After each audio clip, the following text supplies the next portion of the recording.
Hello, and welcome back, after a long hiatus, to Doomed, solo playthroughs through Arkham Horror the card game with a focus on roleplay and storytelling. My name is Scott, and today we're going to be doing something a little different, not so different, but new. We're going to be taking a brand new investigator through a new campaign that we haven't played before, The Forgotten Age. Now I realize there's a Return To version already out, etc., but we're going to have a blast because this is definitely known to be one of the more difficult campaigns, one of the more challenging, exciting ones. It's going to be a good time. For those of you watching the VOD on YouTube, I'll just say really quickly, check the description down below. There's a timestamp to when we're going to jump into the action because, of course, I'll be recapping what the game is, what it's about, and who we're playing and what's going on before we even get to the scenario tonight. But I am very excited. We will be playing, and I should know what the scenario is called, The Untamed Wilds.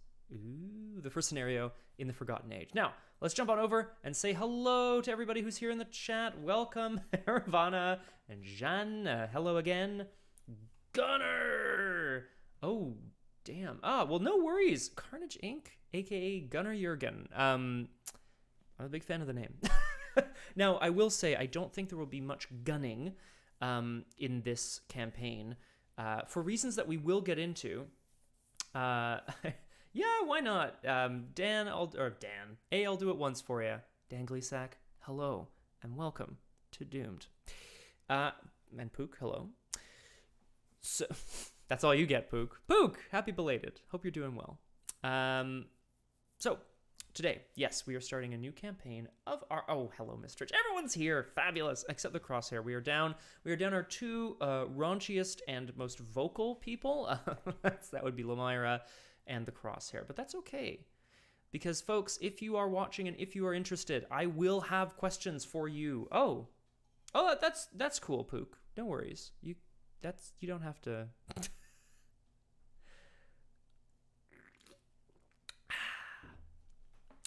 I mean, look, I don't think there's anything wrong with like containers or bags, sacks that dangle down. Like, I really don't think that there's a problem with that. TBH. Thank you for the follow. That's just my opinion, though, man. So, we will be asking questions throughout the campaign because, of course, the choices that we make will be mattering, and therefore... I'll be asking you guys your opinion, including some at the very beginning when it comes to what supplies we're going to take on our expedition. But what expedition? We have no idea. Take a look at the beautiful art behind me. This is, of course, the box art for The Forgotten Age, the fourth, chronologically, campaign for Arkham Horror, the LCG, as put out by Fantasy Flight Games. Sup, Plague Lord. Yeet indeed. All right. What do I need to say before we get into the game? I need to remind you all that Arkham Horror, the card game, is a living card game. It's awesome. We're going to be playing on the Tabletop Simulator mod, which is unfortunately dead in the water. It is no longer being supported, so I don't have access to all the bells and whistles, unfortunately, but we can still play here until I migrate over to another system to be able to play. I just think it's fabulous. The goal of Doomed as a series, as you all know from having watched before, is... not to focus so much on the gameplay and making the right choices and winning. I know, Gunnar, it's so sad. No! But rather to focus on the storytelling, to make decisions that we think that our investigator would make, going through this crazy, crazy world, trying to... Oh, something in my eye. Here we go. Trying to do the... trying to survive. The wilds, wherever they end up afterwards. Now, I'm very excited because definitely one of the cooler investigators, also one of the more effective investigators in Arkham, IMO, and it's this person right here. At least I like to imagine that that's her. We're going to get into that in just a moment. If people have any questions about the game, what I'm doing, why are you drawing cards, how does it work, I'm going to narrate a little bit through the mechanics of it, but really it's going to be more about discovering the story together as we play. Most likely we're going to get through one scenario tonight. Maybe I'll die real fast and we'll play a second. Who the hell knows? It's going to be great. Why don't we get into it? Let's get doomed. All right. I will be playing the donkey. I don't want to go into the... Okay. As we all recall, this is the tabletop simulator Arkham Horror Super Complete Edition mod, which I love so much, and I wish I could give shoutouts to the creator. Alas, it no longer exists. This is an archived version. This is going to be our board, our space. We'll be reading the prologue. We'll be reading the act and the agenda and so on. Before we do that, we'll probably get into the investigator. Yes. Just a quick reminder how the game works. Normally there are more than one investigator. We're playing against the mythos. So we are trying to achieve whatever goal is on the act deck, whilst trying to avoid the agenda advancing. So doom is placed every round or by other things, which lowers our time. Graspy Loot! It was awesome. Graspy Loot Drew Crew was absolutely nutso. That book is just crazy town. That's all I'm going to say about that. We have, of course, a deck of cards. We can draw, we can play, we can move, we can do all sorts of things that gives us access to, and we take tests. When we take tests, we draw tokens from the Chaos Bag, which I will show briefly here. Oh, and it's covered up by me, but what? You get the idea anyway. It has tokens in it that modify our skill value. If we tie or better with the skill value, the threshold of the test, we succeed. If we don't, we fail. There's a lot of failing in Arkham. Fail forward. That's the most important thing. This red token here is the auto fail. We hate that guy. And this is the Elder Sign. We love that guy. Of course, it's not just smooth sailing, and it's not just that we're on a timer.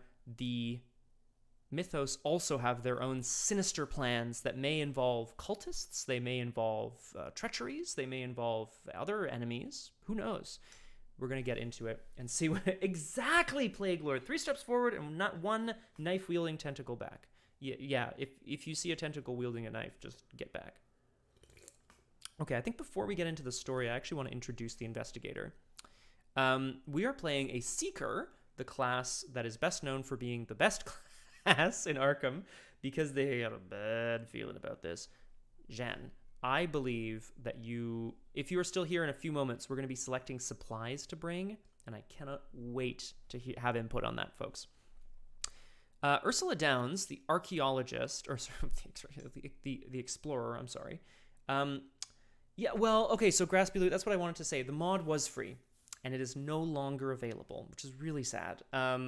You can play the game free through OCTGN, Octagon, which is a separate platform. It's a bit less user-friendly, IMO, but you can still play there. When this was out, I was like strongly recommending it to everyone because like I don't own the cards. I play digitally, and I wish I could play with friends. All right, Ursula Downs, the explorer. Look at that. She's a female Indiana Jones, folks. Discovery is easy. Understanding is the hard part. Let's read her little story on the back here. Not many people can say that they've climbed a mountain on every continent. Fewer still can say that they've stolen a golden idol from a tribe of cannibals. Among women in a male-dominated society, Ursula is unique in being able to make those sorts of claims. Ever since she was a small girl, Ursula has broken the rules set down for her, climbing trees, playing in the mud, exploring the woods, and doing plenty of other things that a proper young lady shouldn't be doing. Since getting a degree in archaeology in Boston, she's been traveling the world searching for forgotten civilizations. It's Lara Croft. Exactly. This isn't Lara Croft. Who's Lara Croft? I don't know. This is the OG Lara Croft. Ursula fucking Downs. Oh, God. What did I press? Oh, no. What is this? I don't want this. Full screen. No. The opposite of full screen. Something's appeared. I don't want it. Go away. Okay. Phew. There was a little pop-up that y'all couldn't see. That was good. Ursula is a seeker, which means she is trying to seek out the truth. She's always moving forward, trying to get to the bottom of things. She's an investigator, an explorer, as it says here. What do I want to say about Ursula? As per her flavor text, I feel like she is adventurous to the point of endangering herself all the time. She's always looking for the next score, not in a criminal sense, but in like an artifact sense. A sea witch in her off time. Oh my God, it's true. Poor unfortunate soul. So she has 3 willpower, average, decent. 4 intellect, which is used for investigating, good. 1 combat, she ain't gonna be fighting, and 4 agility. So we do have ways of mitigating the downside, and the upsides are pretty strong. Her ability, she's Wayfarer traded, which is kind of fun. Her reaction ability here, very much Plague Lord. I agree. I agree with you. So she has a reaction, so I may trigger this on my turn once per round. Once, I should say. After you move to a location, take an investigate action. Normally, moving and investigating require 2 actions, 1 action each, out of 3 in a turn. So naturally, the compression of being able to move and investigate in a single action is very strong. It's essentially a free action a turn because you want to be investigating. Her Elder Sign, if I draw the Elder Sign, is +1. After this test ends, you may move to a connecting location, which of course would trigger the reaction ability above once per round. 7 health and 7 sanity. That's going to go down real fast. I'm playing a deck that is very much stolen from a concept from the Mythos Busters. Dreamy Ursula by Scott Dubs. The irony, of course, is that my name is also Scott. So Scott, if you're watching, Scott, good. It's a not too much setup, just trash and go. What am I trying to say here? The concept of this deck really is just get moving, go fast. She's like the Sonic of investigators. I am, however, playing with Ursula's Dream Diary, where she's been taking notes for months now, which she can use to summon the essence of the dream. And then perhaps, if she manages to interpret the dreams, better things will happen. Speed reading everywhere. Yeah, exactly. Exactly, Plague Lord. Hacks through the brush. Hang on, I'm going to go back to the previous image here for a sec. That's her, right? She's like hacking through the brush. She's like, oh, what does this inscription say? What does this inscription say? Off to another place. Okay. I believe we're ready to get into the information about the actual story. So I'll read the prologue here. Let's put on some nice, soothing sounds. Turn that up a little bit. All right, let me know how the volume balance is as we go. What would be your insanity level if you were an investigator in real life? I like to think, Gunnar, that I would be 6 health, 8 sanity. I feel like I'd be a little unbalanced. Like, I don't think I have quite the same amount of stamina as, like, a fighter, or like a person who, crashes through the jungle for a living. But I like to think I have pretty decent sort of willpower to be able to survive. All right. This is The Forgotten Age. Prologue. Tuesday, June 2nd, 1925. There will be no rest for us this summer, it seems. Today I met with Harlan Ernstone, a historical theorist at Miskatonic University and an old friend of mine. Ooh, me too, Jan. I have lots of music for this. It's going to be great. I'm using Epidemic Sound for music, by the by. Check them out. Great, great resource. He said he'd have a job offer for me, but frankly, I didn't know what to expect. Harlan introduced me to an associate of his, Alejandro Vela, a distinguished historian from across the southern border. Mr. Vela is a graduate of a prestigious university in Mexico City and has spent many years researching the Aztec Empire. What up, Super Dylan? I am a big nerd. We're playing a card game. Enjoy. He claims that he's found evidence regarding the existence of an unheard-of Aztec city-state called Etzli. His strange and unprecedented findings were not accepted by the university, and he's become a pariah among his peers. Alejandro came to Arkham to seek funding for an expedition into the rainforests of southern Mexico, where he believes that the ruins of the Etzli Altepetl. It's definitely altar. I just can't speak today. Anyway, his description of the city-state's origins defies modern understanding of Mesoamerican history. Meso. Oh my god, Scott. Okay, it's fine. Despite this, or knowing my old friend because of this, Harlan is enthralled by Alejandro's discoveries. Miskatonic University has agreed to fund the expedition, albeit meagerly, and Harlan wants me to go along. The way I see it, there's a good chance we're looking for something that doesn't even exist. I sure am, Fukujutsu. Sorry, it's so true. Oh boy. But if there's even a slight chance these Etzli people existed, the historical significance would be profound.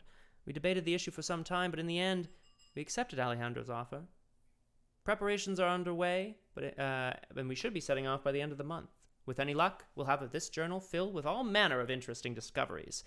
If not, perhaps it'll be a nice wedge to place beneath Harlan's lopsided desk. Oh yeah. Oh, so Plague Lord. Yeah. Okay, you saw that on the old Discord there. I just thought that was very funny. Yes, that's right. So as you all definitely know by now, Liz and I recently bought a house. We still have some of the things. What am I trying to say here? Hey, also, why are you not auto-playing? Is this not a playlist? What do you think this is, a playlist? Good God. All right. Yes, in one of the photos that was shared recently, the current owners have 4 different kinds of, not just pasta, but spaghetti on their counter. To save space, I believe they are using tall, thin noodles. All right. So, if Ursula Downs, Leo Anderson, or Monterey Jack was chosen as an investigator for this campaign, Ursula was, choose one of them to be the expedition leader. I begin as the lead investigator. So Ursula Downs, of course, is the only investigator, although there are other people on the expedition. She will be the leader. Now, this is where it gets exciting.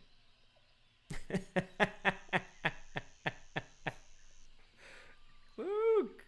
Oh my God. Oh, never mind. Okay, I was going to just start. Yeah, no. Please, go for it. Yeah. Taglia, tell me about it. I feel bad about that. Okay. So, things to note about this campaign. There's a few keywords and things. I'll explain them as we go. However, as an outcast from academia, funding for Alejandro's expedition is limited. RIP. Each investigator, that's us, must choose supplies to bring for the expedition. Record the supplies that they bring. Provisions and medicine can be taken more than once. Each investigator may spend supply points to purchase supplies. The number of supplies is equal, okay, whatever. So I have 10 points. The available supplies, we're going to look at them, and the numbers of them are there. You know what? No, I'm not going to read the descriptions. We're just going to go look at them.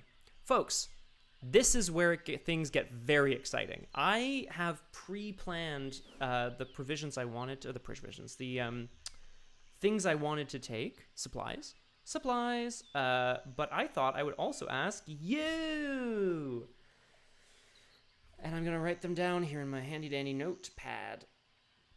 So, we have 10 points to spend. Now, you'll notice a lot of the things cost 1, 2, 3. Can you even see this? I think you all can see this, right? We can't bring them all. Now, it's also, none of them have an effect on their own, but they do have gameplay ramifications. Oh, there you go. Just get the ladder. Then you have 2 10-foot poles. Hey. So, I think there are some non-negotiables here that I'm probably going to take, but I want to get everybody's opinion. Shout some stuff out in chat if you think it would be useful for us to take one or more of these. We have 10 points to spend. I'm just going to throw them out there. Provisions, food and water for 1 person. It's 1 point per. Medicine to stave off disease. That's cost 2 points. A blanket for warmth at night. A canteen can be filled at streams and rivers. I assume we have water even if we don't have a canteen. The map costs 3, and it says unmarked for now. The compass can guide you when you're lost. Torches light up dark areas. Binoculars. And then the less obvious ones, the pendant, useless, but fond memories bring comfort. Chalk for writing on rough stone surfaces. Rope. And that's it. So, okay, I'm going to grab the ones that I've heard shouted out here. Chalk, canteen, torches. And then I definitely need to take at least 1 provisions and 1 medicine. So let's count those points out. 3, 5, 7, 9, 10. Perfecto. You know what, Pook? I have the strangest feeling that you might be right. But, it only costs 1, so if we eliminated something that costs 2 from this little lineup here, we'd be able to take the pendant and another provisions, say. I like it. I want to take the compass. I don't know how people feel about the compass. So I'm going to throw out a poll in chat here. Voting on... Oh, no. I'm not going to throw out a poll just yet. Man, I really thought this playlist would, like, play through. So annoying. Oh, here we go. No, wait.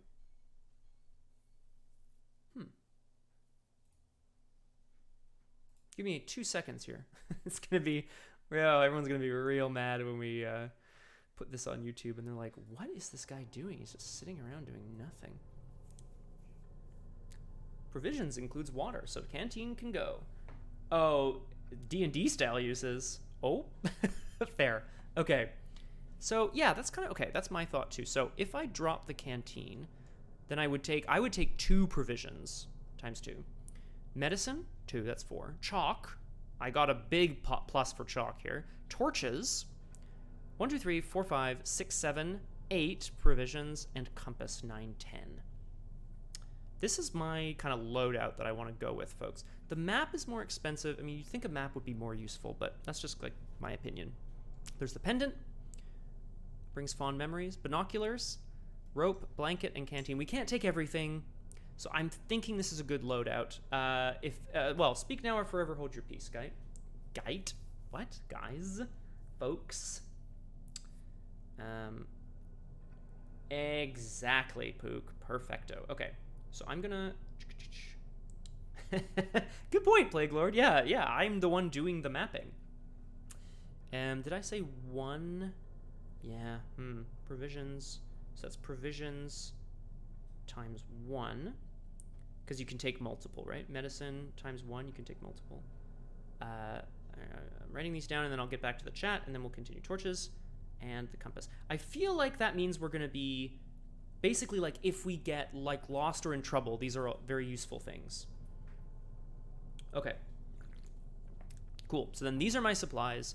I'm going to put them in a pile. I'm going to take my shit. I'm going to put it in a bag. Yeah. And I'll get rid of these for now. Whee! Okay. Good. So those are the supplies we're allowed to take. Yes, indeed. Let's do this. That's that. Scenario 1. The Untamed Wilds. Sunday, June 23rd. 8th. June 23rd. So what did you have written down then? Oh, Plague Lord. Yeah, let me tell you. I wrote down 2 provisions. Oh, actually, it's pretty much the same. I wrote 2 provisions, a medicine, the compass, and the chalk. And then instead of the torches, I took a canteen. 23th. It's been a hell of a day. We've just set up camp along the northern border of the rainforest where Alejandro believes the Etzli once dwelled. The jungle here is dense and untamed. The sky hides above the tree river. What the fuck is wrong with me? The sky hides above the tree cover, but I can tell from the crisp breeze that storm clouds are brewing overhead. The dangers of our expedition have been explained to us many times. We're hundreds of miles away from any sign of civilization. Nobody in modern times has yet tried to pierce the heart of these wilds. Until now, nobody has had reason to try. After all, it wouldn't make sense to find Aztec ruins in this region of Mexico. And yet here we are, looking for ruins that may not exist in a place where, by all accounts, they should not. Already one of our surveyors has fallen ill, and another has been bitten by a viper. Yikes. I'm starting to think the rainforest doesn't want us here. If this luck persists, ours will be the shortest expedition in Miskatonic University's history. Tonight, we rest. Tomorrow, we venture into uncharted wilds. I feel like Ursula's the kind of lady who just, like, gets up, fully clothed, 5 a.m., crack of dawn, kicks her tent over, like kicks her way out of her tent, and she's like, who's with me? You know what I mean? Like, oh, man. We start at the expedition camp, and then that's it for the setup that I'm going to say. I am going to explain one thing. Well, there's a few things that are new in the Forgotten Age, because campaigns introduce new mechanics. Bueno. Specifically, you'll notice the only location on our map right now is the expedition camp. Now, normally the whole map would be placed but unrevealed, so you'd have to go places. However, in the Forgotten Age, you can explore. Exploring is an action where you draw the top card of the exploration deck, If it is a location that is connected to yours, then you can move to it. If it is not, you keep looking. If it's a treachery, you have to tank it. So if something bad happens to you while you're trying to explore, you have to friggin' deal with it. Whether it's, I don't know, an eagle attack or whatever. You know what I mean? So that's what the exploration deck is. You're going to hear me say like, ooh, should I explore? You're going to hear me say that a lot. Okie doke. Let's draw, or oh no, we have to attack by wild beagles. That would be terrible. Fly, you fools. Ah. Agenda 1A, expedition into the wild. Your expedition has ventured far into the rainforests of southern Mexico in search of a forgotten Aztec city-state. What will you find when you head deeper into the untamed jungle? Action, explore, draw the top card of the exploration deck. If it is a connected location, putting it into play and move to it. Like I said before, if it's not, you keep drawing until it is, or until you hit a treachery, which sucks. This campaign, even moving somewhere, sometimes bites you in the ass. Act 1A, exploring the rainforest. Today, you depart from your camp in order to find the ruins Alejandro seeks. That is, if they even exist. Objective. When the round ends, investigators at any non-campsite locations may spend the requisite number of clues as a group to advance. That's 3 per investigator, 3. You need 3 clues. I should have mentioned Agenda 1A has a doom threshold of 6 before something happens. Let us draw our opening hand. Let's get doomed on a brand new campaign. I should mention, the reason this whole series is called Doomed is because it is a card in Arkham. It is a weakness. It is easily the most punishing weakness in the whole world. The Doomed just says, when you draw this, write down somewhere that you're doomed. Put it back in your deck. When you draw this again, replace it with this card. That card basically says the same thing. I think it's called accursed or something. And then it says, or something like that. Oh no, death approaches. And then you do that again. And then you replace it with another card called the bell tolls. And the bell tolls just says, you're dead. Literally, a card that if you draw it 5 times, I think over the course of any number of games, you're dead. It's horrible, which is why I'm calling this campaign Doomed. Fun fact, first time I played Ursula, that was my weakness. It was great. Second time I've watched you play this. The first time the map had that set layout instead of random exploration. Exactly, Plague Lord. Most of the time there is a layout for the map, but here there ain't. Although they have introduced this handy-dandy what the locations are supposed to look like as we go. Okay, enough of this shit. We're drawing 5 cards from an opening hand. Let's get doomed. I'm not going to really talk about what I'm doing here. I'm just going to talk about what I want to keep and what I want to put back. I'm mulliganing 3 and I'm drawing 3 more. Absolute ass. Okay, that's fine. Jungle. All right. So, Ursula. Oh, I guess we should look at the camp, don't you think? The camp is abuzz with both excitement and dread. Some members of the expedition are setting up additional canvas tents for supplies, while others are huddled around an incomplete map of the northern edge of the rainforest. It's connected to red, green, and purple, but I don't know what those are. The expedition camp has 0 clues on it, obviously. I can resign from here, so I can run away. Or, action, check your supplies. If you have a map, look at the top 3 cards of the exploration deck, put 1 on the bottom, and put the other 2 on top in any order. So, of course, we don't have a map, so this doesn't apply. The expedition has staked its claim on the jungle, and the jungle doesn't seem too happy about it. Ursula is excited. She's nervous, but her nerves are not yet too jangled. She's ready to set off in search of these Etzli ruins that she's skeptical that they even exist. But if she knows one thing, it's that if you don't try, you'll never find out. So her first 2 actions here. I'm gonna play 2 cards. Fieldwork and Dr. William T. Mallison, sorry. Fieldwork. If this didn't get Genet into the Explorers Club, nothing would.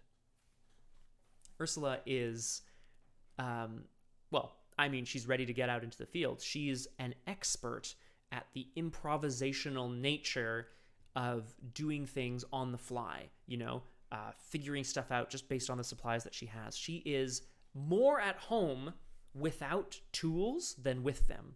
However, she does love the Etsy ruins. Yeah, they're more handmade, but sometimes a little overpriced. You got to be careful.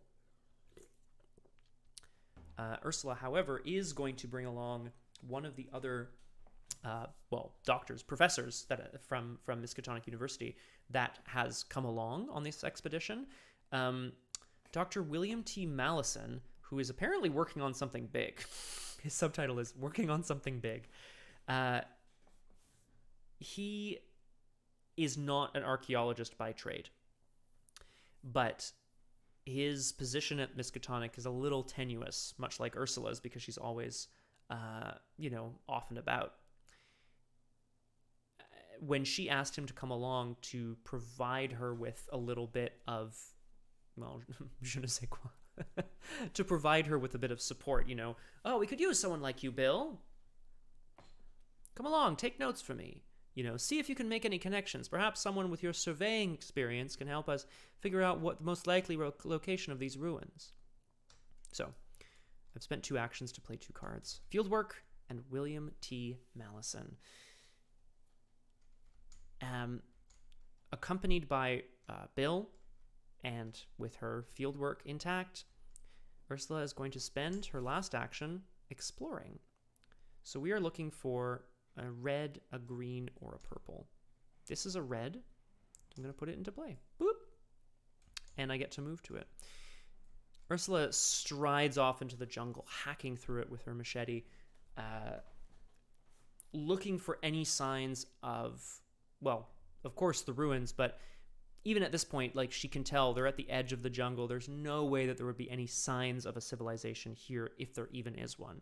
However, what she is looking for is any parts of the bush or brush that have been tramped through, walked on, makeshift paths, anything to indicate that there's any human presence here in the slightest. Because I'm Ursula Downs, because exploring allows me to move, and because I'm Ursula Downs, I get to investigate, right away, which I'm going to do. This is the Path of Thorns. Son of a bitch. This is the Path of Thorns, which has 3 shroud and 1 clue. It says after you fail a skill test while investigating, take a damage. After you explore, if it was not successful, take a damage. So, that sucks. But basically, she's striding off, and to her great surprise, in fact, finds some telltale signs that people did, in fact, inhabit this region. Roughly hewn stone steps leading deeper into the jungle. So worn down with time, she and Dr. Mallison almost thought that they were just sort of a very smoothed down rock at first. I am going to investigate this location. I have 4 intellect against the 3 shroud of the location. I'm going to hit field work. I can exhaust, if when I move to a location, if it has a clue, I can exhaust field work to get +2 skill value, so I'm going to do that.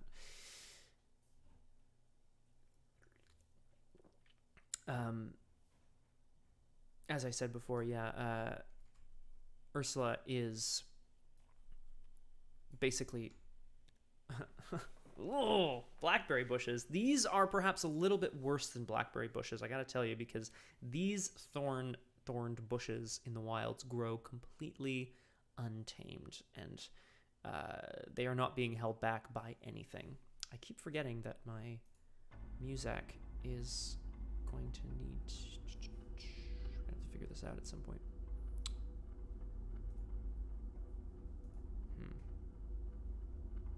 Oh, I know what I'm doing wrong, probably. Let's just check. Okay, whatever. Delicious blackberries. Ursula's gut instinct is to search around the edges of this almost smoothed down staircase. Just like my damn kids.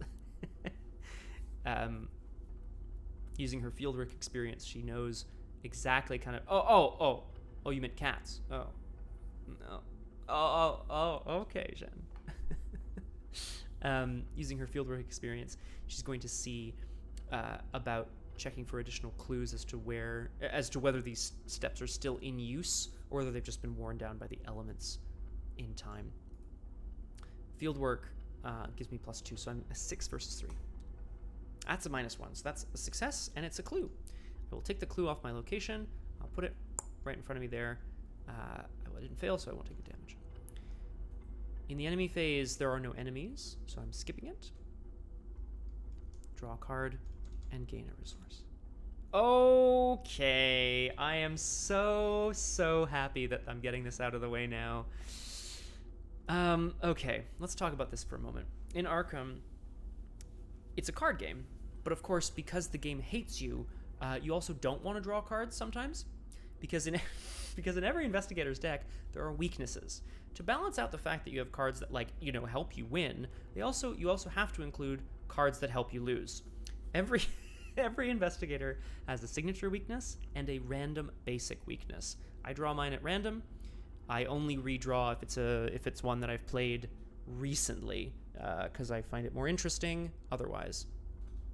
For Ursula, I did not draw Doomed, but I did draw this hunk of junk, Overzealous. It's a flaw. Don't worry, I have this completely under control. Hearing a noise in the jungle just off the tree line, a snap causes Ursula to freeze in place. She looks up. Malison peers up from behind his spectacles, eyes wide, terrified. Ursula takes her machete, points it into the jungle, and races off to track down the source of the noise. She knows it could be a wild animal. She knows it could be even a predator. She knows it might even be a person watching. But she doesn't care. She has to know.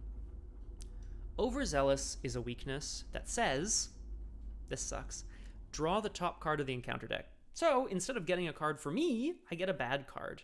I'll get to that in a second, Plague Lord. That card gains Surge, which means I have to then draw another one. In other words, folks, to be clear, the card that I have in my deck called Overzealous basically says, so you thought you'd do something cool? Nope, draw 2 encounter cards instead. So Ursula found something here, these stone steps that's leading her towards her path, but she instead is racing off into the jungle to see if she can find out the source of the noise. Plague Lord, I am drinking a beer, Sheepy, which is an Archibald. Archibald has a line of like pale ales and lagers and things. This one's pretty good because it's a red pale ale is how they describe it, but it's quite delicious. Like an amber. I'm not going to say it's like particularly flavorful or whatever, but it's a very smooth, lovely beer. Now, let's get this over with here. She's so overzealous, I'm going to draw an encounter card, and then it's going to gain Surge, and I'm going to draw another one. So racing off into the jungle. Oh, lost in the wilds. Ursula races after the source of the noise, but then turns around to call back to Malison, telling him to go the other direction.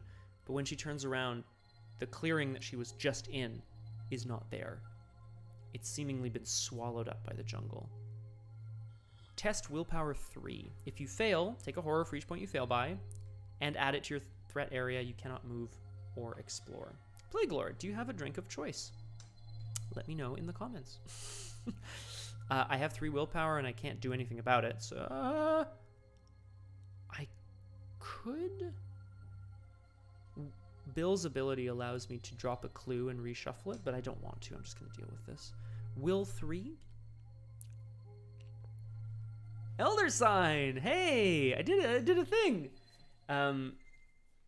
Ursula is absolutely terrified, but only for a moment. She immediately looks up into the branches above, gets her bearings from the position of the sun, realizes that she actually must have just gone in a bit of an arc, and starts back. Me. Delicious. Is that too loud, folks? Turn that down slightly. That's great. So the Elder Sign is +1. After this test ends, you may move to a connecting location. I don't want to. So I will succeed at Lost in the Wilds. But, of course, because I am overzealous, it gains Surge. So on her way back to the clearing, Creeping Poison. Oh, great, which also has Surge. It just says each investigator who is poisoned takes a damage, but I'm not. So Ursula sees a tree that she hadn't noticed coming by, which disconcerts her a little bit. It almost seems to have veins. It's so, the bark is so thin that she can almost see through the tree, and inside it, coursing in through its sap, a black tar-like liquid. That also has Surge, so I have to draw again. Oh, and Ancient Evils, a classic. Ancient Evils is an omen. Yeah, just place a doom. Dark forces stir against you. If you do not act quickly, a sinister plot will be fulfilled. So I will place a doom on the agenda because of the Ancient Evils. The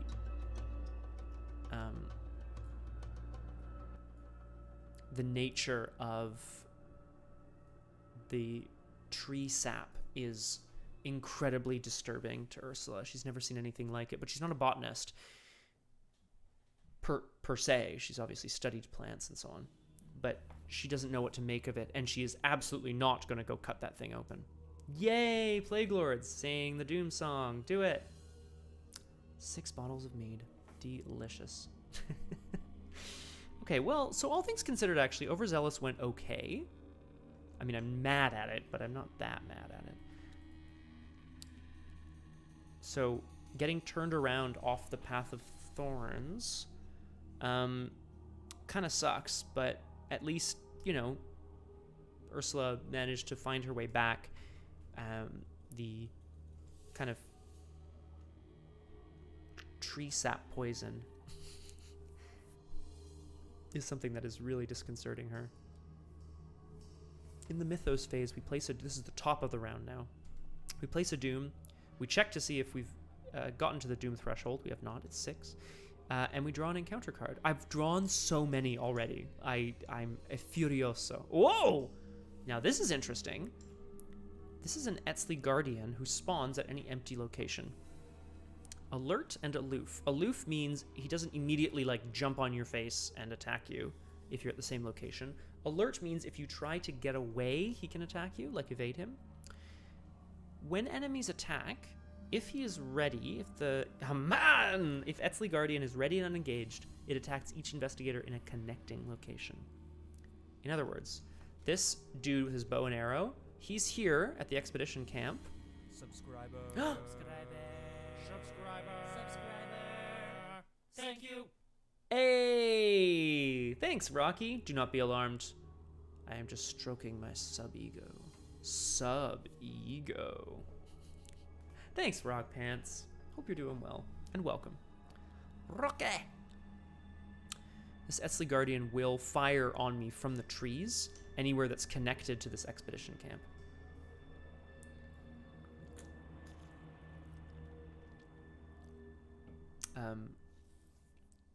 Ursula can't quite be sure, but she feels like she sees someone moving through the... Hey, Rocky! Yeah, do it! We're investigating the jungles of Mexico. Basically what's happened so far, I've found a clue at the Path of Thorns, and then I drew a shitload of bad stuff, but it wasn't too bad, so I feel like that's the game so far. Ursula feels like she can see a figure off through the trees, and she wonders idly if it's Malison or someone else, one of her other expedition members. But she doesn't know exactly who it is. Woo! Well, so yeah, so 3 and 1, and then 1 from the Mythos phase, but like they were all back to back. And Overzealous is out of the deck now, so that's actually pretty good. Okay, so we're here. First action, we're gonna explore. It says if the exploration was not successful, take a damage. I could go back to the expedition camp and explore from there, but I'd rather not, frankly. So we're gonna search the rope. bridge is the Purple Moon, so it is not connected to my location. The Serpent's Haven, I believe, is? Yes. Okay. Great. Serpent's Haven. So, Ursula... actually, this is great, because Serpent's Haven's not connected to the expedition camp either, so the Etzli Guardian's not going to get me. Ursula emerges out of the jungle. Malison kind of gives her like a, where the hell did you go kind of look, and she just shrugs at him. Nothing there. Come on, Bill. We got to do what we can to move on from here. She heads down in the direction of what she assumes is the path, where the sort of stairway leads, hacking her way through the brush. And emerges in Serpent's Haven. Ooh. After you investigate or explore at Serpent's Haven, if you are poisoned. Each serpent enemy gets +1 fight. My name is William, damn it! Ursula, you know it's William. I don't like being called Bill. So, I have arrived. Because I explored and moved in one action, I can also investigate, which I will do. For free, I should say. So I have 6 investigate. Sure thing, Bill. Whatever you say. Whatever you say, sweet cheeks. So it has a shroud of 2 and 2 clues, and I'm going to investigate 6 to 2. +1, big success. Grab that clue. Grab that clue. Next action, we're going to investigate again. 4 to 2 this time. -2 again. Success. Emerging in, oh, yes. Rocky, yes. Oh, yeah? Oh, here, I can, I can do that for you. No, I don't know how loud it's supposed to be, but we'll figure it out, guys. Don't worry about it. Just let me know. Shouldn't you be focusing on kidnapping Ariel so she can get back onto land and then transform into human form from... Jean, I have not seen The Little Mermaid in a long time. Suffice it to say, Ursula is only a horrible sea witch on weekends. And it is firmly Tuesday morning. Actually, sorry. Famously, it's Sunday, I think. What did the...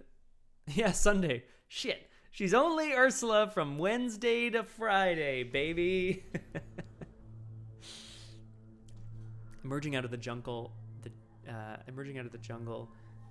Ursula and William Malison happen upon a totem carved in the shape of a snake, made up of twisting coils of wood. It's disturbingly lifelike. As Bill steps towards it to get a better look, Ursula throws out her arm to stop him. Hey, Bill. And then points downwards. A slight dip filled with snakes. It's the Indiana Jones, snakes. Why did it have to be snakes? Moment. There sure is. Rock Pants is correct, Plague Lord. Get in there and experiment. I love a good, there's sweet teas, flavored teas. There's a lot. Get in on it. So we got the clues that we needed. Last action, I think I'm going to draw a card. Yes, I'll take it. Again, there are no enemies on the... Oh, there is an enemy on the board, but Etzli Guardian doesn't attack because I'm not a connecting location. So, Ursula manages to get her, but I'm dummy thick, and the clap of my mythos is alerting the cultists. She takes a small break with Dr. Malison to get their bearings. They can find their way back through the Path of Thorns to the camp, but the carvings on this stone, she's able to sort of give them an approximate date, but she needs Alejandro Vela, who is just coming up behind her down the path. I mean, she'll need him to really be able to date this properly, but it's pretty exciting. This is proof that there was indeed an ancient civilization at this place, and perhaps they even revered the snakes. During upkeep, I draw a card and gain a resource. It's Jake Williams, the loyal companion. Oh, and it's the most exciting part. At the end of the round, investigators at non-campsite spots locations can spend 3 clues to advance. So I will. So we've managed to... where else do you put your snakes? Look, I don't have a garage. This is Act 1B, The Natives. As you explore the dense jungle, you are suddenly confronted by several natives. What am I going to do here in terms of language? Oh boy. It's not impossible, TBH. As you explore the dense jungle, you're suddenly confronted by several strangers, right? People you don't know. At first glance, they appear to be warriors of an Aztec city-state, perhaps even the one you seek. But how could they have survived undiscovered for this long? Even with Alejandro's notes, you're barely able to translate what the warriors say, only that they call you intruder and implore you to leave the jungle at once. You try to explain that you're searching for the Etzli, which causes them to murmur and debate amongst themselves. Finally, one of them speaks to you in rudimentary Spanish. Each taka will know what to do with you, intruder. He blows on a decorated clay ocarina, producing a shrill note that echoes throughout the jungle. The warriors depart as suddenly as they have arrived. I like to think that this guy who was kind of guarding the camp is the one who then like pops up here and like surprises us. Put the set aside. Yes, thank you, Rocky. That's a good. That's that would be. Yeah, no, that's fair. That's fair. Obviously, it's fair. I was wondering if I could kind of. No, I should name the group. I feel like that's useful and important. So I will. Thank you, Rock Bands. Put the set aside a taka enemy into play at the lead investigator's location. Shuffle the encounter discard pile into the encounter deck. So, this is Iktaka. She's the keeper of the Etzli. So basically these dudes arrived, blew on their little clay ocarina, and disappeared. They don't know what to do with you and your meddling exploration team, but she will. She's a 5 combat, 4 health, 4 evade enemy, which is big, beefy. She's alert and she has alert and retaliate keywords, which means if you try to fight her or evade her and fail, she'll hit you. However, you can talk to her. Test Intellect 4 to convince Iktaka that you are not her enemy. If you succeed, place a clue on her. If you fail, she attacks you. That was the end of the round. We have Iktaka here. She's standing in front of us, completely, menacingly, tensed, and ready for battle. In the mythos phase, we're going to place a doom on the agenda, 3 of 6, and we're going to draw an encounter card. Now that we've shuffled everything back in. Creeping Poison. I'm not poisoned. Voice of the Jungle. From somewhere far behind Iktaka, that snapping branch that Ursula thought she heard, she hears it again and it is clearer this time, but it sounds almost like a bark, almost like an order. There is something about it that calls to her. She knows she has to deal with the woman that's in front of her. She knows that she is sort of trespassing on lands that are not hers, and that she needs to tell this person what she's trying to do there. I don't know if y'all can see the art on this necessarily, but like there's some sort of horrible lion monster creature creeping along a branch. The voice of the jungle says, put it into play. Great. At the end of your turn, if you did not successfully explore, take a horror. Subscriber. Oh. Subscriber. Thank you. Thank you, Kung Fu Fenris. Threat and gloom. How do you find your doom? Welcome, KFF. Hope you're doing well. So, the voice of some ancient creature, some ancient being, perhaps deeper inside the jungle, is calling. It's reaching out into Ursula's psyche. She's trying to shake it free while she handles or deals with Iktaka, but it's going to just stay here for now. As she gets ready to speak to the woman. So Iktaka says parlay, which I'm definitely going to do. I'm going to throw in this Unearth the Ancients. I could also, I suppose, I could try to, like, evade her first or something, but that doesn't really do anything for me, so... Ursula is not afraid. She's anxious because she doesn't want to incite a war. She can't afford to, you know... Excuse me. She can't afford to, like, anger sort of the, like, indigenous peoples that she's just met. Clearly they still live here. They thought, Alejandro Vela and the rest of the expedition team, thought that this region was uninhabited by humans. Turns out they were very wrong. So she's going to try to parlay and speak to her. So she's going to try to convince her that you're not the enemy. So Ursula is just going to move to her very deferentially. She heard a bit of Spanish, so she's going to do her best Spanish. And using her body language to show, like, I don't have any weapons, like, we're not here to harm you, I just want to talk to you, I need to know about Etzli, she says. So I'm going to investigate, I'm going to parlay, I have 4 intellect, plus 2 is 6. That's a -2, which is a success. I get to place a clue on her. No, a clue on her from the token pool, because I successfully investigated. Or parlayed, rather. And then I think this says, if there are 1 clues on her, place her in the victory display in advance. So I will.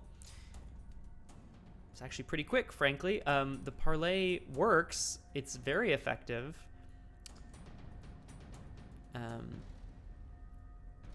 If she has, so this is Ikitaka's response, Act 2B. If she has a clue on her. You can also, of course, fight her, defeat her if you so choose. Interesting. You're not simply here to shed blood, Ikitaka says with a spark of wonder in her voice, and you're stunned to hear her speaking in perfect English. Remember that Ikitaka is leading the way. Add a cultist token to the chaos bag for the remainder of the campaign. I'm going to do that. I like that Ikitaka is leading the way. That sounds good. That sounds good to me. So I'll add. So I just put one of these bad boys in the chaos bag. Oh, looks like we're going back to the beginning of the old playlist. Rainforest noises. Shuffle. So Ikitaka is leading the way.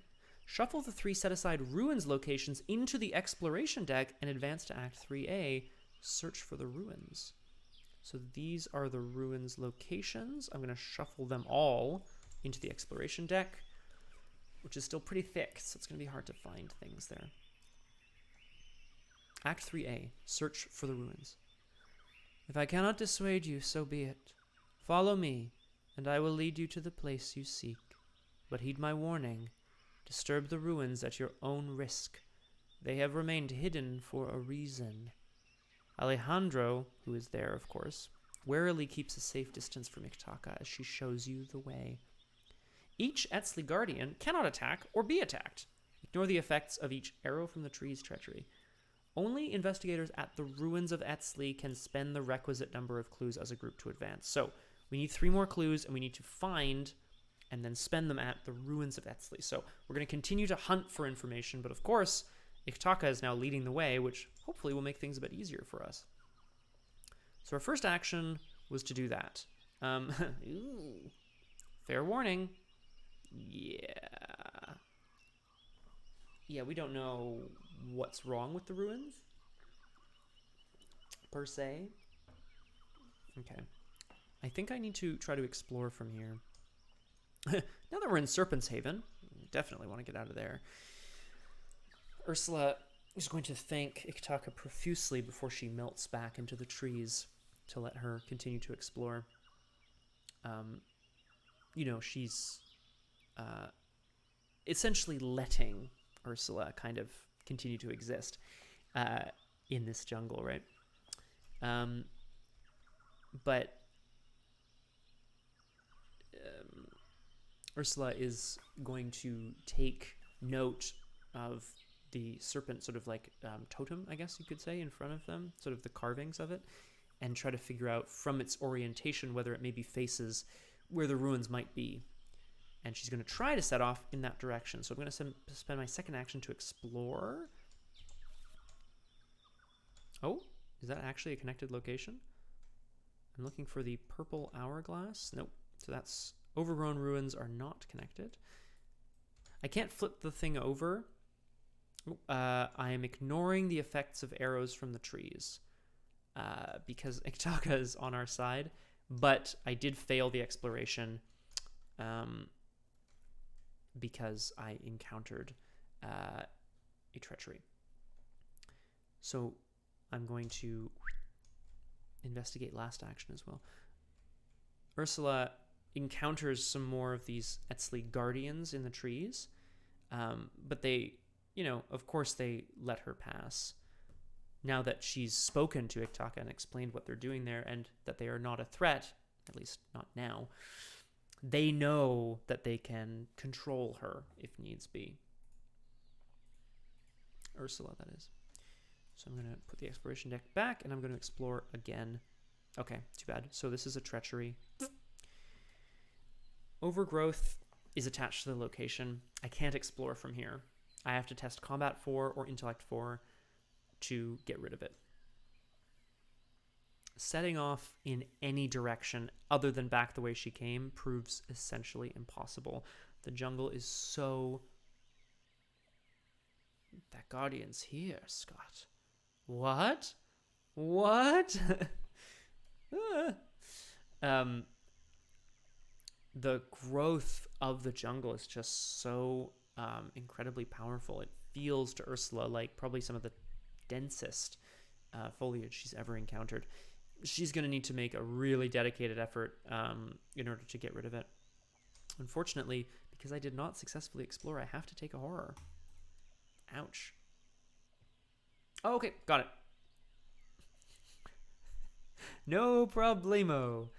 In the enemy phase, there are no enemies, so I will skip the enemy phase, go to upkeep, where I will draw a card and get a resource. It's a field work. Okay, Plague Lord, it's so good to see you. I'll let you know how we get on in terms of our success or failure, but things are going quite well for now. As Ursula, Dr. Mallison, Jake Williams, her loyal companion, and part-time lover, let's be real, and Alejandro Vela all regroup at this Serpent's Haven that they're calling it. They try to figure out what their next move is. Thelia, hi, how are you? Quick recap, Thelia. Ursula Downs is exploring the jungle of Mexico. She is looking for ancient ruins, the ruins of Etzli, on behalf of another archaeologist.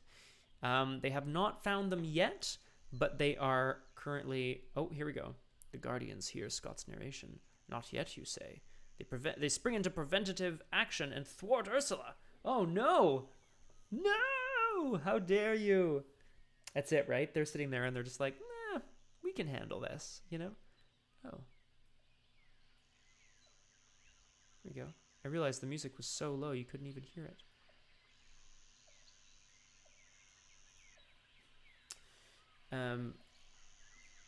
As they all get ready to try to figure out where to head next, we're going to draw our encounter card. Did I place a doom already? I did not, so I'll place a doom. We're still at 4 out of 6, and I will draw an encounter card.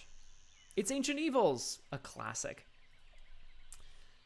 There are no paper-thin, almost translucent trees with oozing tar black sap. Oh, that's right, Thelia. Well, let us know. Let us know how it went. Hopefully the fight was successful. Unlike Ursula, who will never be successful at fighting, probably.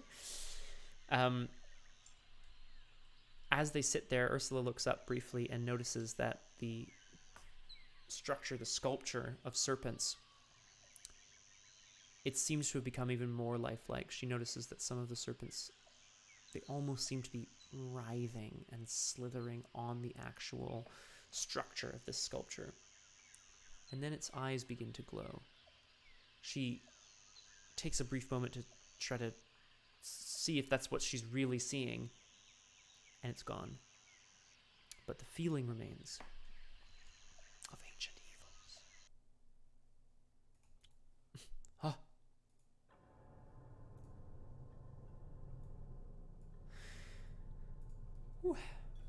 Oh, okay. Oh, Thelia, I hear you. I absolutely do. Okay, back to the investigation phase. We're in a really good place, I would say. We've advanced acts a lot. We're looking for the ruins of Etsley. We have to deal with the overgrowth here, though. That's the next doom. We have to try to find another route through the overgrowth. So I'm going to do that. I'm going to action to test intellect 4. I have 4 intellect. I'll toss in this Unearth the Ancients to go 6. -2, fantastic. So Ursula manages to map out a route that will take them kind of back the way they came, but then around the Serpent's Haven and hopefully back onto a path. So they've discarded the overgrowth, and now I'm going to explore again from here. Let's go. That looks like it might be a connection. No, that's the orange heart. What's the orange heart? No, okay. What about this one? That's a treachery. Oof. Oh, no. Okay. Well, actually, that's really not too bad. Okay. Attempting to leave the clearing once more. Clearly, the jungle doesn't want Ursula to leave this Serpent's Haven. Clearly, there's something happening here at this pit of snakes and this shrine to snake-like serpents, snake-like creatures and serpents, that's trying to prevent her from leaving. She notices the totem whose eyes had lit up before, but she realizes it's actually a bit more human than she maybe expected. The sculpture seems to be of a human that is made of snakes. It's disconcerting, but not the weirdest thing she's ever seen. As they set off back down the path to try to map out the other route,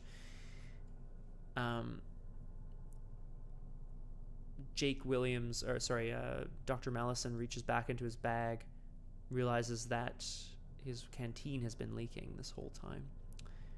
He's out of water, as is the rest of the company.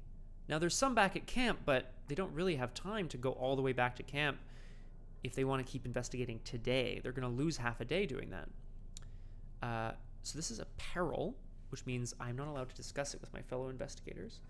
I have to choose.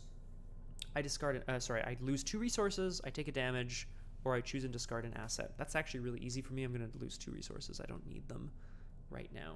So Ursula digs deep within herself. She hands her canteen over to Mallison. Oh, her canteen. She hands her flask of water over. Yep, we're gonna have to eat Bill. That's just how it's gonna have to be, folks. And decides to go without. Last action. I still have to explore to get out of here, folks. Please and thank you. So I'm looking for. I still have 3 possible connecting locations.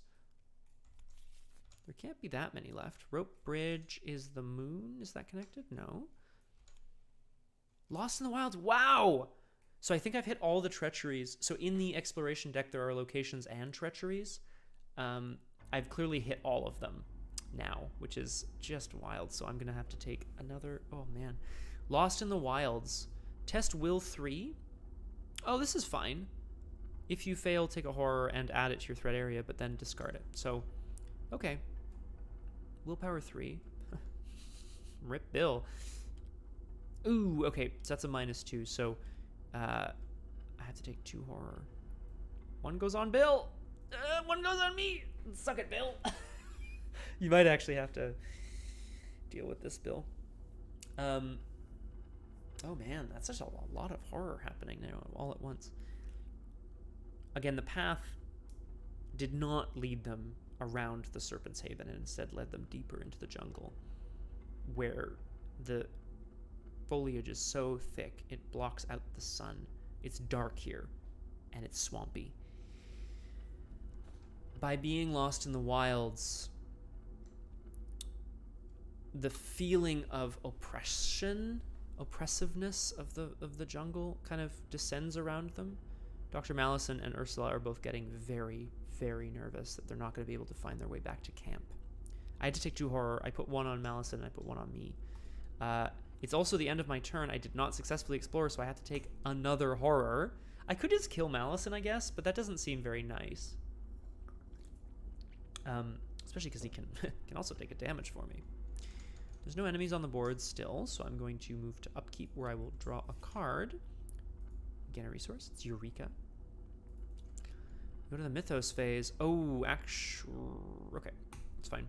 So we go to 6 out of 6 doom. So we're lost in the wilds. No ability to find our way out of Serpent's Haven yet, and the agenda advances. The serpents attack. Now this is bad. After hours of exploration and futile attempts to map out the wilds, you're convinced something is watching your progress, stalking your every moves. Oh, the shapes of large serpentine creatures slither in the brush all around you. I guess Ursula figures that the creatures from the Serpent's Haven have just followed her. You try to back away, but the creatures have you completely surrounded, hissing at you from all sides. Suddenly, several shapes emerge from the brush. Human-sized creatures with the bodies of serpents and arms, wielding spears and jagged knives. They are savage, attacking you fiercely.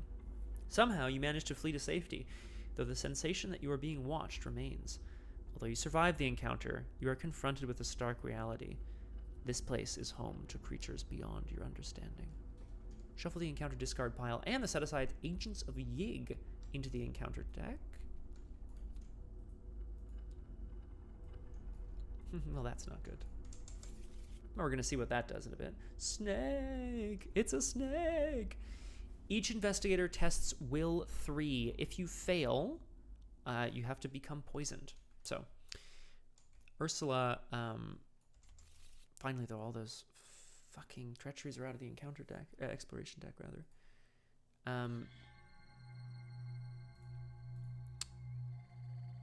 As I kind of mentioned, Ursula has gone off with the expedition. The feeling of oppression and paranoia is starting to descend upon them when these creatures attack. Humanoid, but serpentine, wielding weapons. Of course, Taka didn't mention anything about this, nor would she really. She warned us that the ruins didn't want to be found, but that doesn't mean that she couldn't have warned us that there were also horrible monsters lurking in the trees. We have to test Will 3 or else we're going to get poisoned. So I am going to do that. I'm going to test Will 3. I'm going to toss in Jakey and Eureka. So I'm going to go 5 to 3. Oh, big old tentaclay. This one's for you, Crosshair. This is the automatic fail symbol. There is nothing to be done. I pitched some symbols on it, wasted a lot of resources, so to speak. So that's a big old negatory. In other words, the jungle really wants me to be poisoned. Put a set-aside poisoned weakness into your threat area. That's not good. We'll see what poisoned does here in a moment. There's 4 of them because you can play up to 4 players, and all of you can be poisoned if you want. Poisoned says, permanent, you are poisoned. This has no game effect on its own. Oh, that's true, Thelia. I like that idea. That Taka knows what sort of some of the threats of the place are, but that they might appear differently to each person. I like that. Ursula manages to get away with the expedition, and, you know, panting, breathing hard, she looks down and she notices the same veins that she saw. Oh. Those same, like, veins of black tar that she saw in the tree. She sees them in her own hand. Just in her hand for now, but she eyes it like, what's going on, you know? Well, that's not good. Okay, we're going to advance to Agenda 2A, Intruders. What was once excitement has turned to dread. Uh-oh. This place is far deadlier than you could have imagined. It is as though the jungle itself wants you out. 9 doom. Now, that was the agenda advancing portion. We still have to draw an encounter card for this turn. Snake bite! Oh, shit! Test agility 3. Okay. I actually have an agility icon to throw in on this. Ursula is dexterous AF. So as she's observing her hand, she hears Dr. Mallison call out, Ursula, look out! looks up and over and sees a small coral snake, coral patterned snake, leaping up towards her leg. She's going to try to spring out of the way in the nick of time. I have 4 agility and I committed 2 icons. Cultist, minus X, the number of locations in play. There are 3, so that's a minus 3. 3 is still a pass. So I'm going to draw a card from manual dexterity, and we pass snakebite. That's actually okay. Cool. Yikes. Okay. So she manages to spring out of the way in time for one of the other, one of her compatriots to grab the, kick the snake in question back out into the jungle, and it slithers away. They pack up their belongings and they start to go immediately. First action, having seen something so unexpectedly horrible in the jungle, these creatures with serpentine bodies and human arms, which she confirms with the other people, like, did you guys see that as well? Did you also see that? They all confirm that they did indeed see these creatures that defy understanding. Are they humans? Are they snakes that have grown legs? Like, what kind of horrible monstrosities are they? She brought along her camera. Get the fuck out of here. Exactly. We're gonna go. Ursula brought along her camera, which she did not feel the need to take photos of just any old thing. Even the sort of like sculpture in the jungle, the totem, she felt, well, it's not really useful for us to take a photo of this yet. We're still not sure what this is.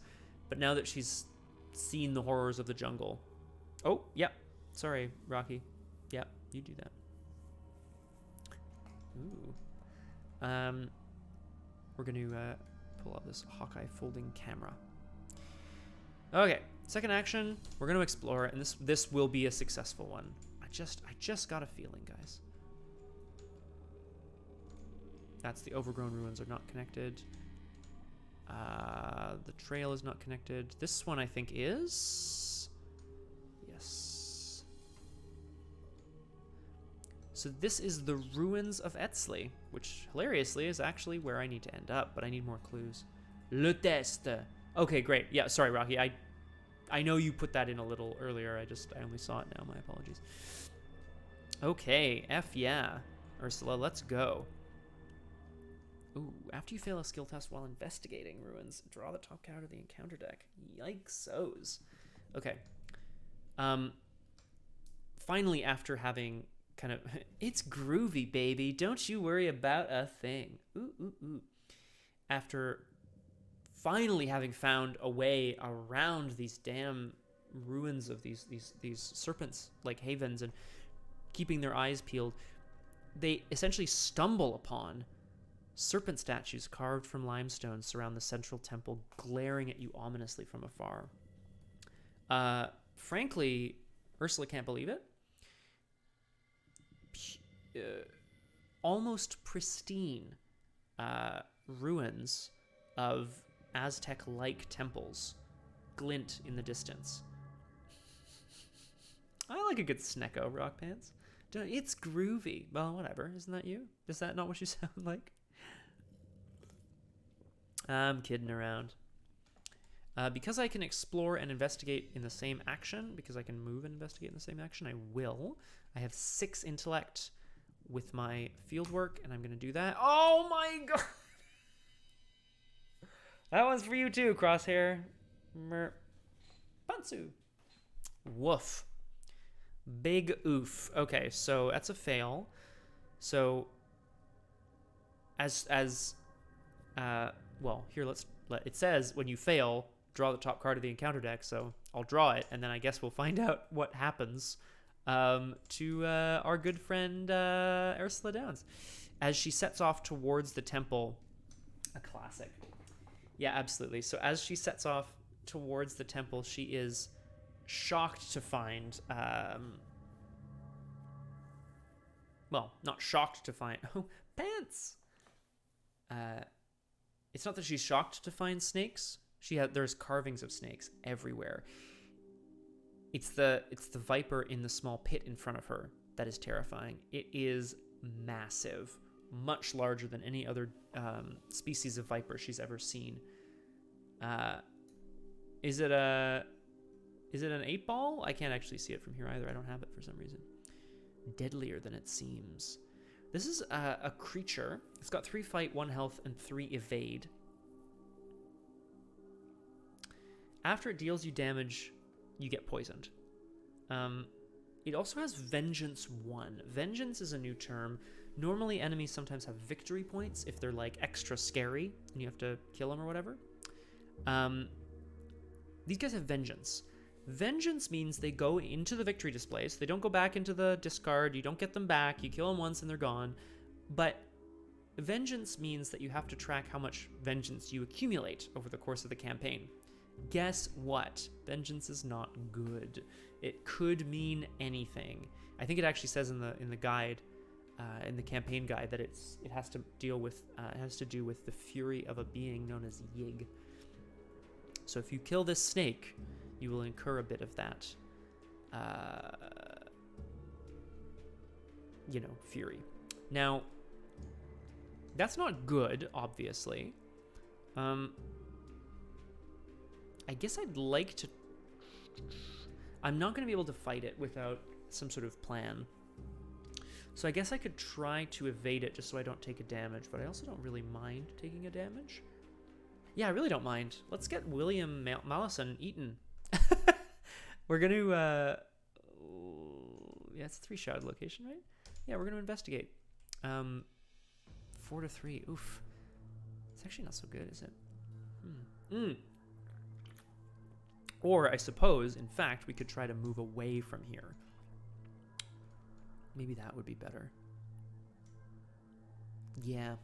Then we'll come back once we have a bit more... Once we have a bit more, like, setup, I guess, done.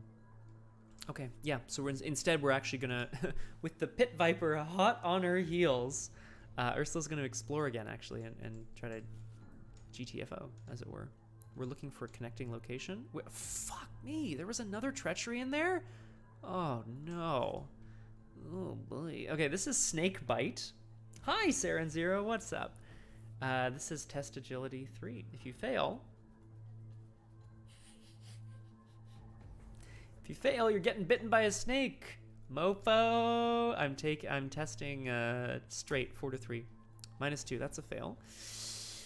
Oh god, the jungle! So approaching the ruins, Ursula gets the intense feeling that the place itself does not want her to be there. Snakes are coming out of the ground. They're slithering down from trees. She's stumbling off, trips backwards over a root, and feels something sharp embed itself in her leg. She looks down to pick out the rock or the stick and discovers instead it is the fangs of a pit viper.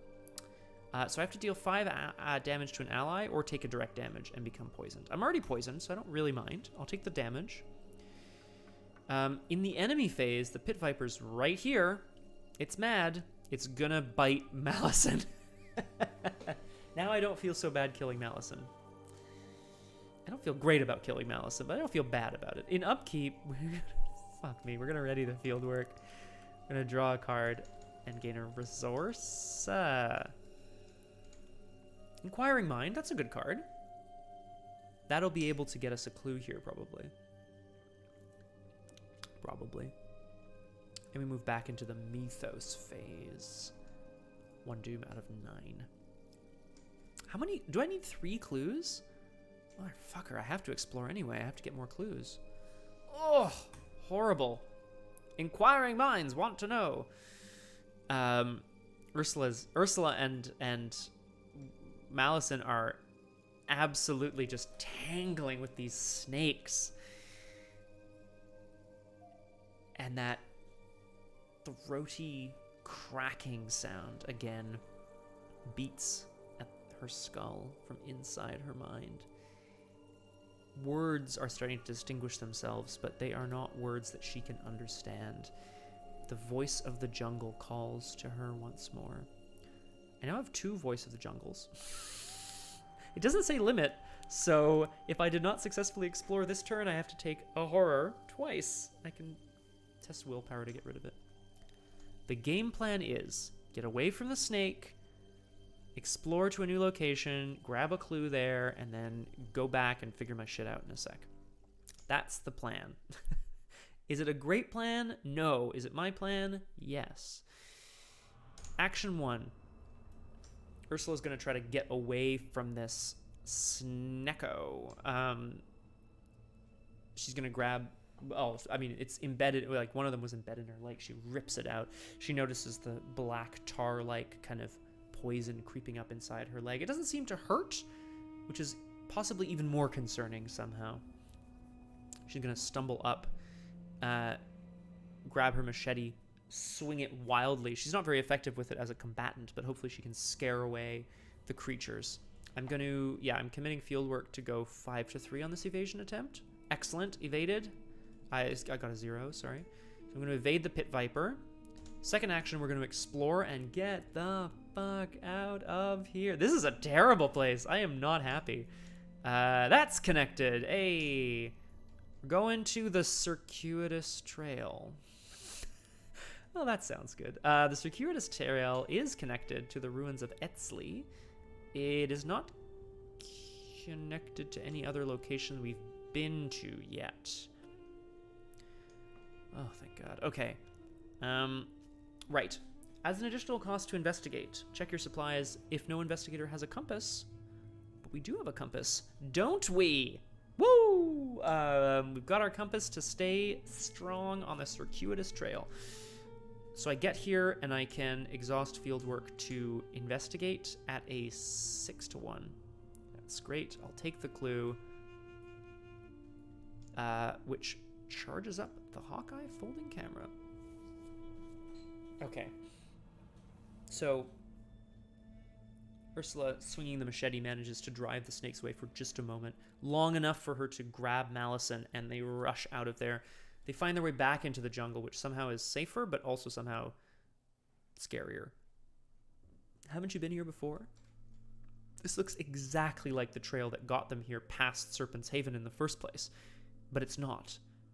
Ursula can tell. She left a few marks on trees, various ways of telling if they were going back in the same direction. This is not the same place, but I got the clue here. I have one more action. I'm going to need to go back and clear out this location of clues, which I think I can do, TBH. I just need more options. Oh, or I could test the voice of the jungle. Try to get rid of it. Yeah, you know what? I'm going to do that. Nope, okay. Oh, yes, actually, sorry. I had 4 willpower because I have +1 from the Hawkeye. Discard one of these voices of the jungle. Ursula realizes, of course, despite the fact that she did not manage to snap a picture of the ruins of Etzli, they are going to have to go back there. They are going to have to figure out if that's the place they need to go. She starts snapping a few photos here at the trail, and every time she takes a photo, it's not, doesn't have a ton of film or anything. Every time she takes a photo of a structure that could have been human-made, a trail that might have like a little arrowhead on it or something. Every time she does so, the pounding, throbbing voice in her mind that is calling to her in a language she doesn't understand, it gets a little quieter every time. Phew! In the enemy phase, there are no ready enemies. So in the upkeep phase, this pit viper is going to be ready. And I gain a card and...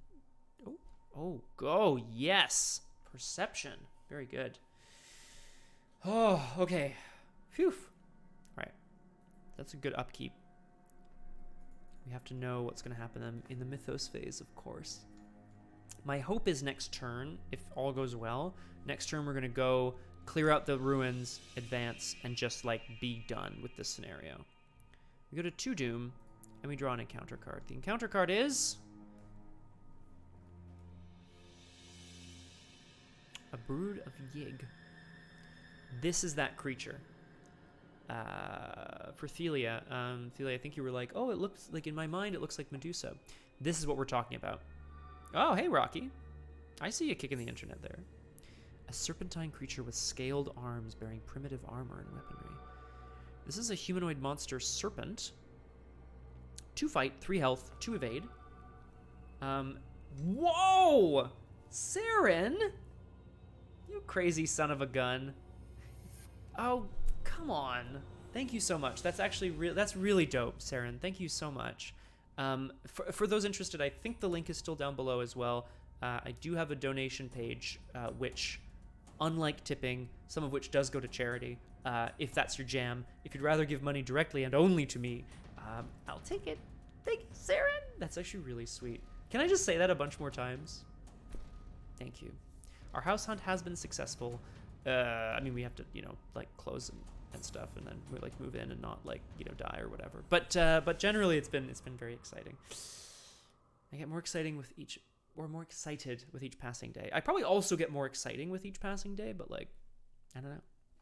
Okay, Saren, you've given me the chutzpah I need to get on with my life, and what's happening right now is out of the forest slithers one of those monsters from before. There's no getting away from it this time. This is the Brood of Yig. It hisses and draws a dagger. It's a hunter, which means it's gonna come for me, unless I leave it. Well, even if I leave it behind, it'll hunt for me. No, you know what? I'm just gonna do this. Yeah, what the hell, Rocky? Man, life is, I hear you, Rock Dance. I was really hoping to get the Dream Diary this game too. Yeah, it has a hunter. It also gets +1 fight for each vengeance point in the victory display, but there are none. So it's actually relatively easy to fight, but it's got, a lot of health, and Ursula is not a fighter. So I think we're just going to try to evade this bad boy. The plan still stands, folks. The plan still stands. We're going to try to evade the Brood of Yig. Coolio? Coolio. Ursula snaps one more photo of this thing as it emerges from the trees before she tucks the camera back in her satchel. William T. Mallison is working on something big. Oh, I could drop a clue on this location? I could drop a clue on this location to cancel it. No. This is not as bad as anything else. Bravely running away. Exactly, Rocky. That's what we're doing here. Ursula has in her satchel and in her possession, she's like, let's check our supplies. What can I yeet at this Brood of Yig here? Torches, of course. Chalk. She's going to quickly grab a piece of chalk from inside her bag, snap it in half, throw both pieces into the eyes of the beast, and hopefully that will buy them enough time to dash off back to the ruins of Etzli. So we're going to evade. We're a 4 versus 2. Cultist minus a bunch. That's fucking rough. -5. Woof. Okay, so big fail. The Brood of Yig just laughs as it stomps towards her again. I still think evading and moving is the best bet. So we're going to do that. We're going to evade again at 4-2. That one's better, I think. Yep, minus X. X is the number of vengeance points, which is 0. So despite the absolutely incredibly incompetent attempt to distract the serpent, Mallison manages to get into his backpack. He has a single shot revolver. He fires it just like a little Derringer. He fires it not to aim to hurt the beast, but just near enough to the beast to frighten it. It looks at the sort of scar made in the tree and then looks back towards them, takes a few steps back as they run away bravely. I'm going to move to the ruins of Etzli, where the pit viper will engage me. However, because I can move, I also can field work here. I'm going 6 to 3. Yeah. I'll commit crack the case, so I'm 7 to 3 here. Trying to get a clue. Oh, what's that guy do? -2. Oh no, if you're poisoned, this test automatically fails. Oh no.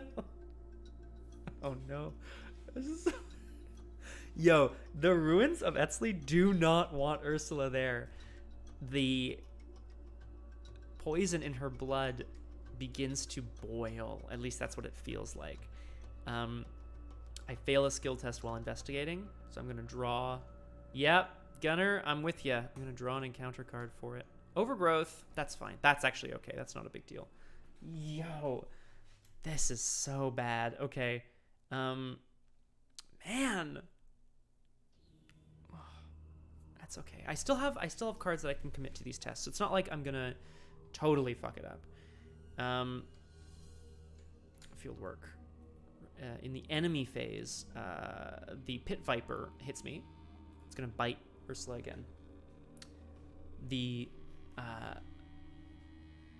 Her ability to try to get through to the temple to try to find out anything about it.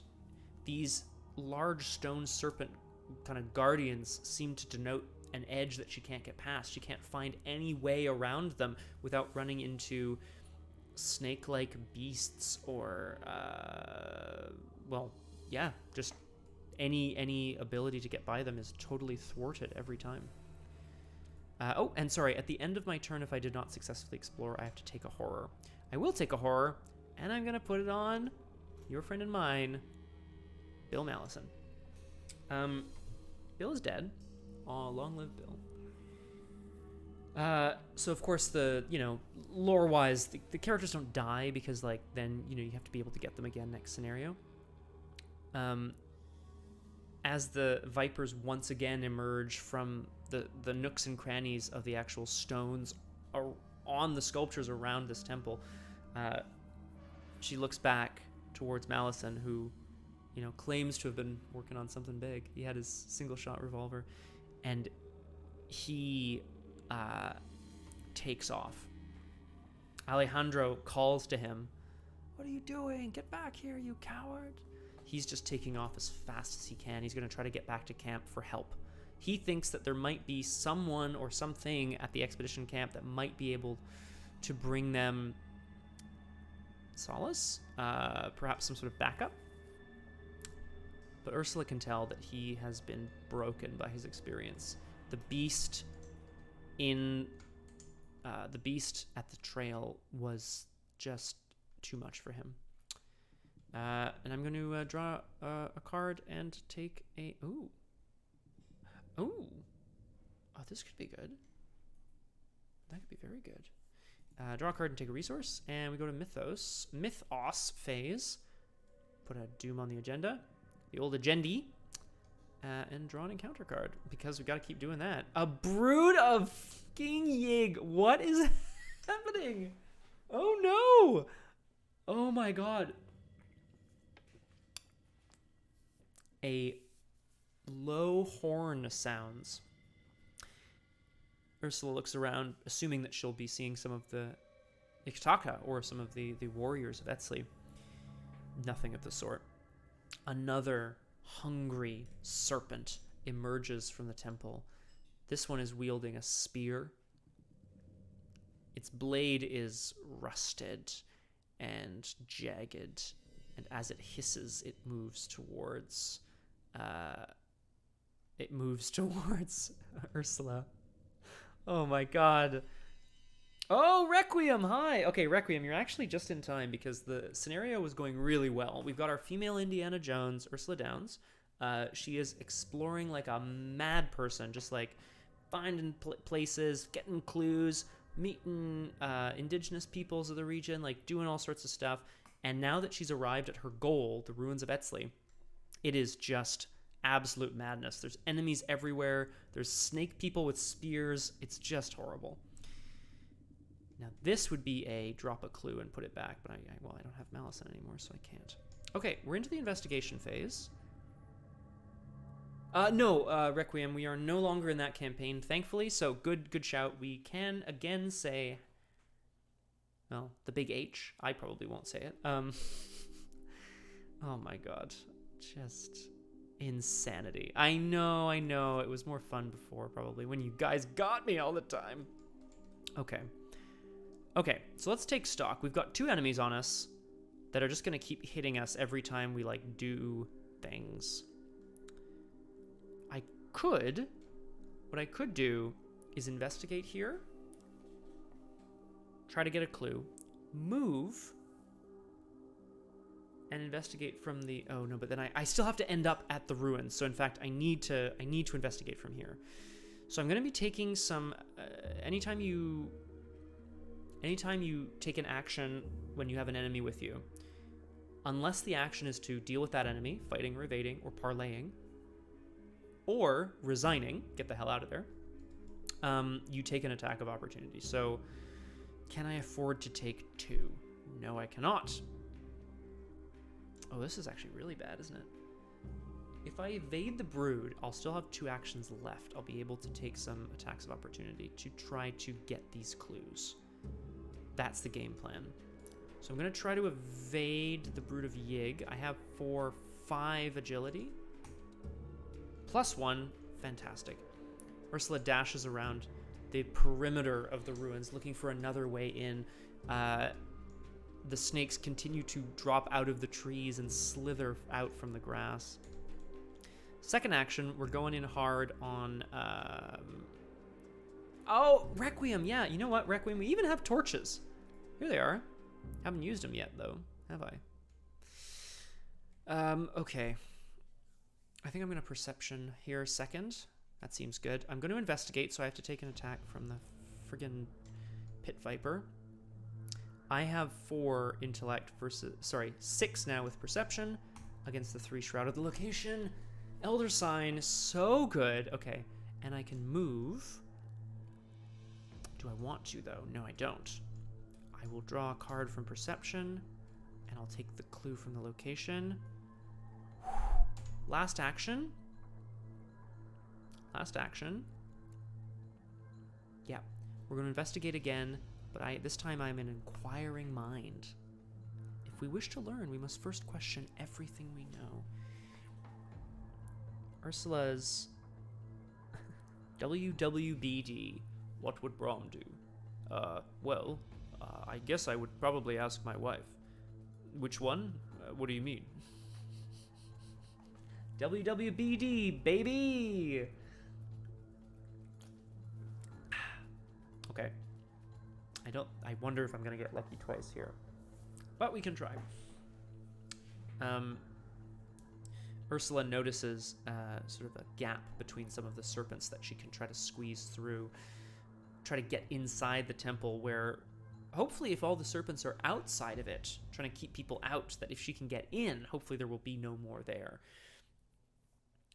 Her mind itches with the possibilities here. Her mind is simply alight with the possibilities of, like, who or what, who or what kind of inhabits this temple. Like, what era is it from? It looks Aztec, but, like, it's too far south to be Aztec, you know? So I'm going to commit Inquiring Mind, which makes me a 7-3. Huh. -3 is still a pass. So I get the clue. I get a token on Hawkeye folding camera. I think that's all I get. Did I take a second attack of opportunity? I should have.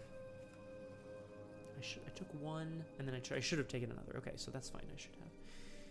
Oh my god. Okay, and then the act says we can spend the requisite number of clues to advance. So I'm going to do that right away.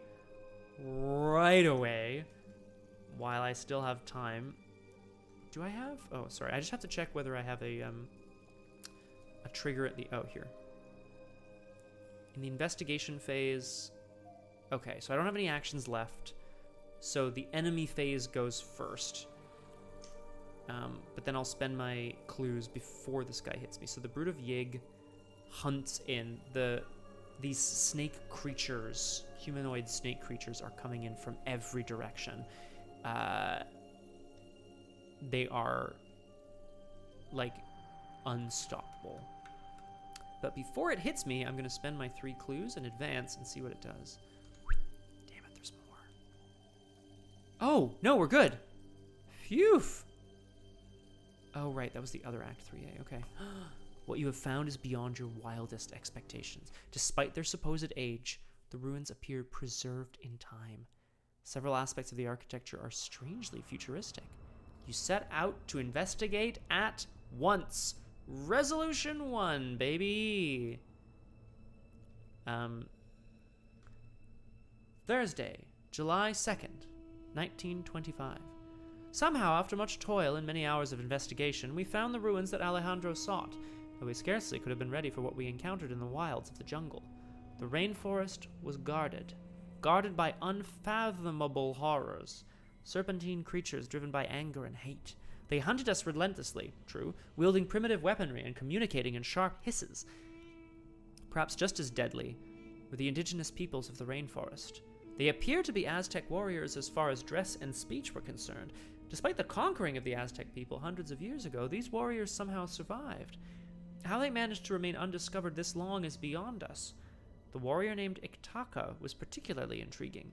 We were able to defuse the initial encounter with her, and, surprisingly, she helped guide us through the jungle, only to disappear mysteriously when we reached the ruins. I have a feeling we have not seen the last of her. Alejandro did not agree with our decision to trust the Etzli warriors. He's decided to stay at camp until further notice, disturbed as he is by their presence.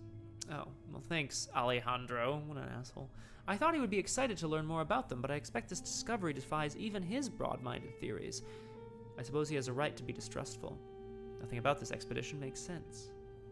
We have cleared a route to what Alejandro believes is the main temple of the ruins. There is little time to rest. The serpent creatures seem intent on stopping us, so we cannot tarry any longer than necessary. Soon we will enter the ruins to see what secrets they hide.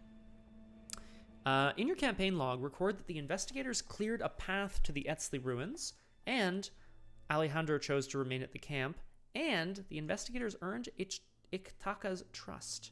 So, I'm going to add notes here.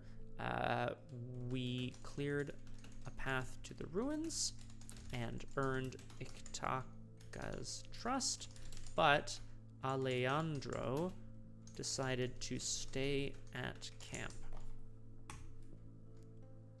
Fantastic. For each vengeance point in the victory display, record 1 tally mark under Yig's fury. Beware the anger of the father of serpents, as his fury will haunt you in the future.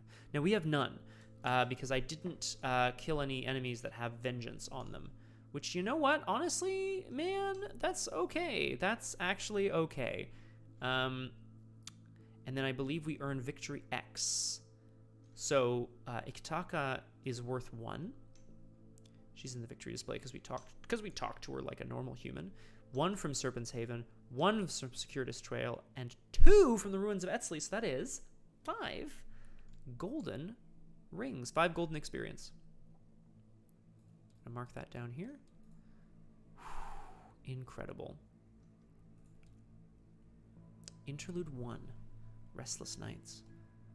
Check your supplies. Each investigator with a blanket reads restful sleep. The rest read tossing and turning. We do not have a blanket. Those nights in the jungle, I barely slept. A strange fog rolled through the camp each night, plunging the area in an intense and peculiar cold. My bedroll offered some protection against the elements, but we hadn't been prepared for this unnatural weather. Flies and mosquitoes buzzed in my ears every time I began to drift off, not to mention the snakes that, bit you. Even when I finally slept, I would soon be startled awake by the crawling of an insect or a lizard across my face. I wager I'll get very little sleep on this journey. You suffer 1 physical or mental trauma, your choice. Great. I will take a mental trauma. Rough. Okay. Check your supplies. We must cross off 1 provision per investigator. So I actually forgot to add this, but I will do so now. Supplies. Provisions. 0. Medicine. What did I take? I have to remember now. I took medicine. Medicine. Provisions is gone. Whoa, Aragwen, hi! We're actually just wrapping up because I did a good Aragwen. We made it. Seat of our pants here. Medicine, chalk. But also, how are you, friend? Torches and a compass. Those are good things to take. I did a thing? Yeah, I survived a scenario. What of it? So we're not low on rations. So that's good. Lead investigator must choose one investigator to be the group's lookout. Son of a bitch. If they have binoculars, read shapes in the trees. I don't. Eyes in the dark. Each night, I was watched. I didn't just feel watched. I saw the eyes peering out from the inky darkness that surrounded our camp. No wonder you're not getting sleep. Ursula, you're the lookout. They knew we were there. The yellow eyes watched me, alert, my weapons drawn, ready to defend the camp if the need arose. Our eyes met, and the darkness seized my heart. You suffer 1 mental trauma. This is so bad. I'll talk about trauma in a second. Check your supplies. Each investigator with medicine may cross it off to remove a poisoned weakness. I will be doing that. Oh. Yeah, oh no, sorry, Aragwen, no. The first scenario of like 8. No, I did it. And I usually only do 1 per because they're pretty long. Okay, so I also lose medicine. That's bad news. So I'm out of provisions and medicine. Woof. Okay, did we do it? That's it. Till the next one. Till the next thing. Woo! Actually, that's pretty good timing. Okay, how did it go? Ursula Downs managed to speed her way through this scenario. She managed to do pretty well for herself here in the Untamed wilds.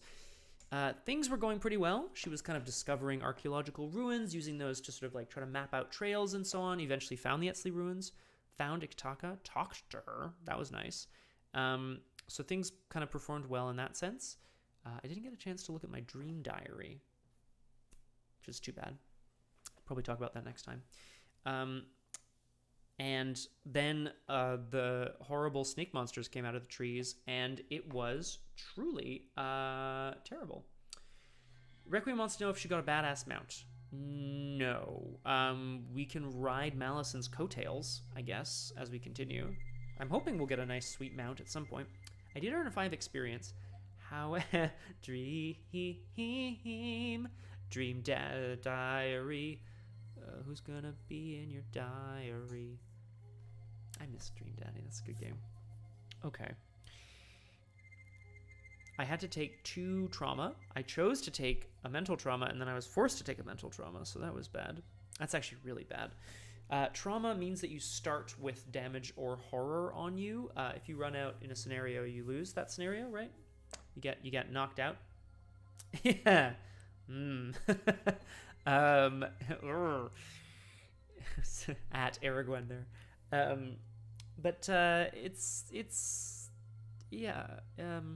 a lot. I might end up trying to find something that will heal horror or at least mitigate it for me. I'll try to figure that out when I spend my 5 experience.